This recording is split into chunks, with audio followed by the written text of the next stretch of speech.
విద్యార్థుల సమస్యలు వారి భవిష్యత్తుపై రాష్ట్ర ప్రభుత్వానికి చిత్తశుద్ది లేదన్నారు బీజేపీ ఎంపీ డీకే అరుణ. ఎన్నికల ముందు రాహుల్ గాంధీ కాంగ్రెస్ పార్టీ 2 లక్షల ఉద్యోగాలు, ఫీజు రియంబర్స్మెంట్ బకాయిల చెల్లింపు, 5 లక్షల విద్యా భరోసా కార్డులు, నెలకు 4,000 నిరుద్యోగ భృతి అంటూ అనేక హామీలిచ్చారని గుర్తు చేశారు.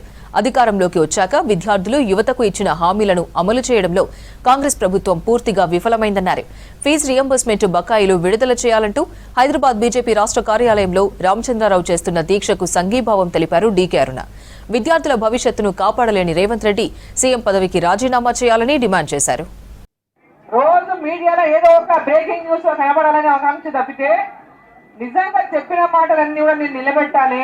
విద్యార్థులకు అనేక హామీలు ఇచ్చిన మా ప్రభుత్వం అధికారంలోకి రాకముందేటువంటి సోయి లేకుండా ఈరోజు విద్యార్థులకు ఇచ్చినటువంటి ఫీజు రియంబర్స్మెంట్ విషయంలో వాళ్ళ అధ్యక్షుడు, వాళ్ళ నాయకుడు, ఎందుకంటే వాళ్ళకి ఎప్పుడు కూడా ఇంకా యువ నాయకుడే ఆ నాయకుడు ఎన్నికల ముందు కూడా వచ్చింది. ఇక్కడ ఎన్నికల ముందు కూడా వచ్చి యువకులకు అందరికీ కూడా అనేక తెలంగాణలో హామీలు ఇచ్చిపోయారు.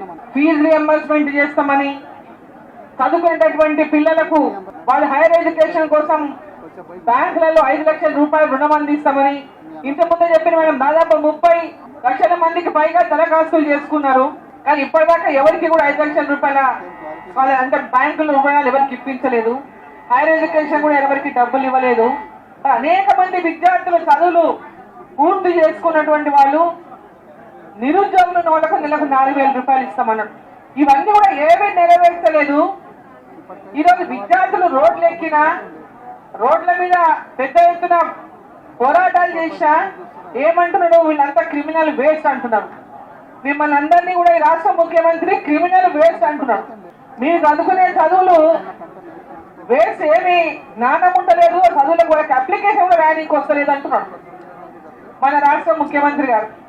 అంటే ఆయన ముఖ్యమంత్రిగా ఉండి తెలంగాణ విద్యాశాఖ మంత్రిగా ఉండి ఆ విద్యాశాఖను నిర్వహించుకుంటూ మన పిల్లల యొక్క విద్య గురించి, ఈ రాష్ట్రంలో విద్య గురించి ఆయనే మాట్లాడుతుంటే ఆయన ముందుగా ఆ శాఖను నిర్వహిస్తున్నటువంటి ముఖ్యమంత్రి ముందుగా